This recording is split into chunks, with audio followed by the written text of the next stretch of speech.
our involvement in the Promise Project has several different parts. Probably the part I'm most excited about is that we're planning to have an interdisciplinary student-led health and wellness clinic. About a week ago, we closed on a property where a couple of our alums, donors, gifted us a building. And the building is located basically at the corner of Cedar and 12th Street. And it was a pharmacy for many, many years, almost 50 years. And what we're planning to do now is to take that vacant building and turn it into a clinic. And because of where it's situated and the focus of the CLRPN, we believe will be at a perfect place to be able to serve the neighborhood.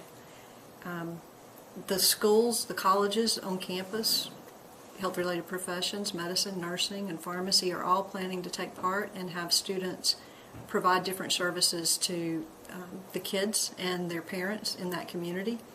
So some of the specific initiatives would include dental cleanings and sealants placed by dental hygiene students for the kids, and screening for hypertension, diabetes, hypercholesterolemia.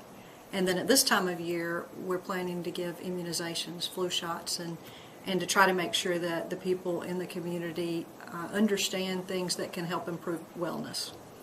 So ultimately, the goal would be that the students perform better in school and stay healthier.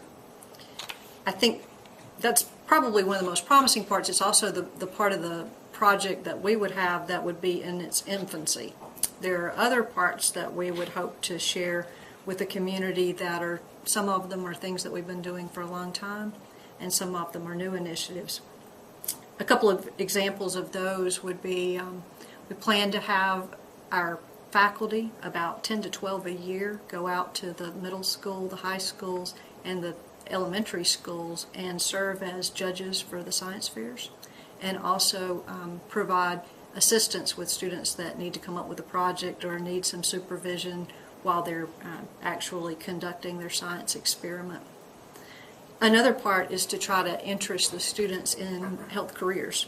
And so we have a day in the life of, which would be a program that would bring students to our campus and introduce them to the different professions in nursing and pharmacy and medicine and the 17 programs within allied health.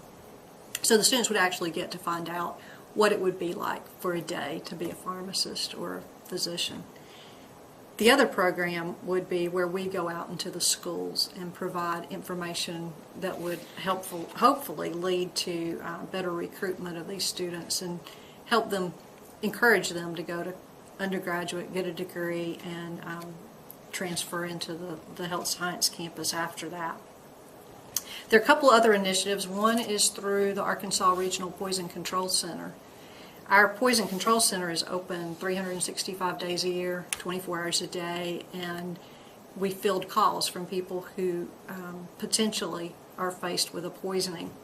What we need to do, though, in order to be able to be effective at that, is to make sure that people know where to call.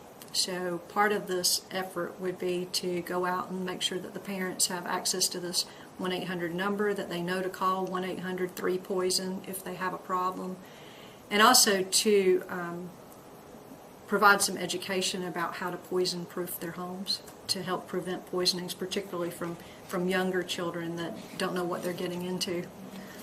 There are a couple of other parts of this that we've proposed. One of those is to participate through our library.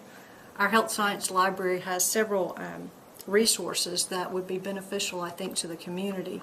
One is that they can provide health information materials to patients. Once we provide a screening, if they're identified as somebody who has a specific health problem, we can provide materials to them in English or other languages if English is not their first language. Another resource that the library has committed to provide is health information to those people who work in our 12th Street Clinic, so that those healthcare providers have the latest information. So that's a number of different activities, and we're excited about what this means for the community, because we believe that if we partner with the parents and the kids who live in that area, that we'll be able to increase their success.